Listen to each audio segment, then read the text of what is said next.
ข้อยจะบอกเจ้าเด้อเป็นหยังเฮาควรเป็นวีแกนบ่แม่นเพราะเฮาอยากช่วยโลกนี้เท่านั้นแต่มันเป็นส่วนประกอบคุณภาพที่สำคัญพลังที่สำคัญในการช่วยโลกนี้ในสถานการณ์วิกฤตนี้เห็นบ่การกินเนื้อสัตว์หมายถึงเฮาทำลายความหักที่มีอยู่ในตัวตนของเฮาทำลายมันไปจากโครงสร้าง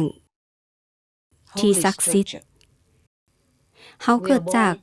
พระเจ้าเฮามีความศักดิ์สิทธิ์เฮาคือมนุษย์ที่แท้จริงเฮาคือลูกแท้จริงของพระเจ้าแต่ถ้าเฮากินสัตว์การผสมปนเปของชนิดเลือดและรหัสพันธุกรรมระหว่างมนุษย์และสัตว์จะเฮ็ดให้เฮาสูญเสียสถานะการเป็นมงกุฎแห่งการสร้างและฐานะมนุษย์ที่แท้จริงการเป็นมนุษย์ที่บริสุทธิ์เป็นลูกของพระเจ้าเฮาจึงอยู่ในการติดต่อโดยตรงกับแสงกับพลังงานอันยิ่งใหญ่ของอาจารย์ของศูนย์บัญชาการของจักรวาลเฮาเป็นผู้บัญชาการทั้งหมดภายใต้สวรรค์เพราะว่าเฮาบริสุทธิ์และเฮาเป็นลูกของพระเจ้าแต่ตราบใดที่เฮานำองค์ประกอบที่แตกต่างใส่เข้าไปในตัวเฮาแม้ในทางกายภาพมันจะกระทบต่อโครงสร้างจิตวิญญาณเช่นกันเพราะว่าเฮากลายเป็นโครงสร้างผสมของผสมบ่บริสุทธิ์เฮากลายเป็นพันธุ์ผสมซึ่งอ่อนแอต่อการโจมตีของพลังมืดเพราะว่าเฮาบ่บริสุทธิ์อีกแล้วดังนั้นสิ่งมีชีวิตเป็นของผสมแบบนี้อาจถูกทำลายได้เพราะว่าสิ่งมีชีวิตแบบผสมนี้จะทรงพลังงานอันสับสนวุ่นวายหลายทรงความหมายที่สับสนเข้าไปในศูนย์บัญชาการของจักรวาลดังนั้นอาจถูกทำลายเพราะว่าบ่ได้รับการยอมรับว่าเป็นมนุษย์ที่บริสุทธิ์ดังนั้นเฮาอาจถูกกำจัดออกจากโลกกายภาพให้ไปแปรรูปนำกลับมาใช้ใหม่ไปถูกคัดออกเพื่อความบริสุทธิ์อีกครั้งและนำมาใช้ใหม่ได้แต่ระบบการนี้อาจจะเจ็บปวดและทรมานหลายเป็นเวลายาวนานอาจนับล้านปีทั้งโลกกรุณาช่วยข้อยหยุดมันเฮาบ่ได้ต้องการถูกทำลายล้างเฮาบ่ได้ต้องการถูกขัดทิ่มเป็นวีแกนได้โปรดเป็นวีแกนได้โปรดเป็นวีแกนเว้าบางอย่างที่โรแมนติกข้อยอยากจะให้มันโรแมนติกหลายๆแต่ก็ต้องขอโทษข้อยหากออกจากการนั่งสมาธิเป็นเวลาหลายร้อยชั่วโมงเจ้าสามารถโรแมนติกแทนข้อยกลายเป็นฤาษีเพื่อเจ้าสามารถโรแมนติกที่บ้าน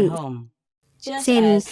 ถึงแม้นเป็นหมอที่เก่งที่สุดก็ยังต้องได้ให้คนไข้ยินยอมที่จะรักษาเฮาต้องการให้เจ้าช่วยเหลือเฮาต้องการแสดงออกของความรักเพียงเพิ่มความรัก 1% ให้โลกให้ลูกหลานของเจ้าให้ทุกเผ่าพันธุ์นั่นก็เพียงพอแล้วและเฮาจะสละรสชาติของเนื้อสัตว์และผลิตภัณฑ์ที่เกี่ยวข้องกับการให้เมตตาเฮาต้องแสดงความรักในระดับที่ยิ่งใหญ่ขึ้นบ่แม่นเพียงแต่แบบโรแมนติกในครอบครัวของเฮาควรรักษามันไว้เพราะความรักทุกชนิดมีความศักดิ์สิทธิ์ความรักทุกชนิดจะเป็นพลังงานบวกที่สวยงามออกมาเพื่อปกป้องเฮาและปกป้องผู้คนที่เฮารักและปกป้องบางสิ่งบางอย่างที่อยู่อ้อมตัวเฮาดังนั้นถ้าเฮาทุกคน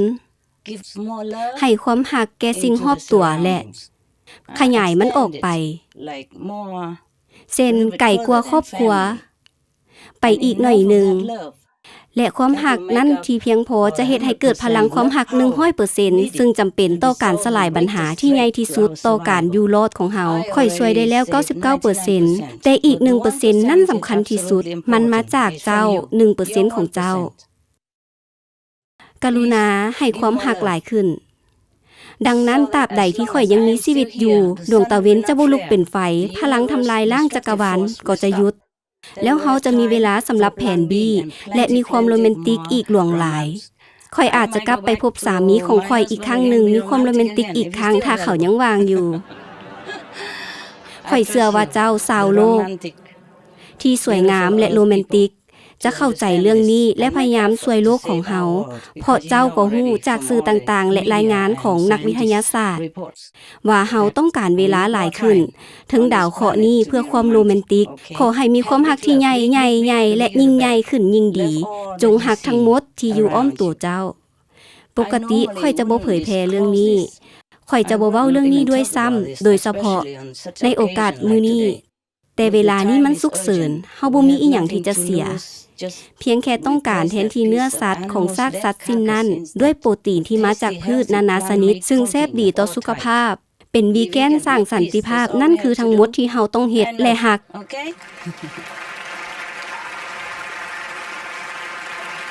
ฮักให้หลายเท่าที่เจ้าต้องการเพียงแต่บ่สร้างสงครามขอบใจหลายๆพระเจ้าจงให้พระพรเฮาทั้งหมด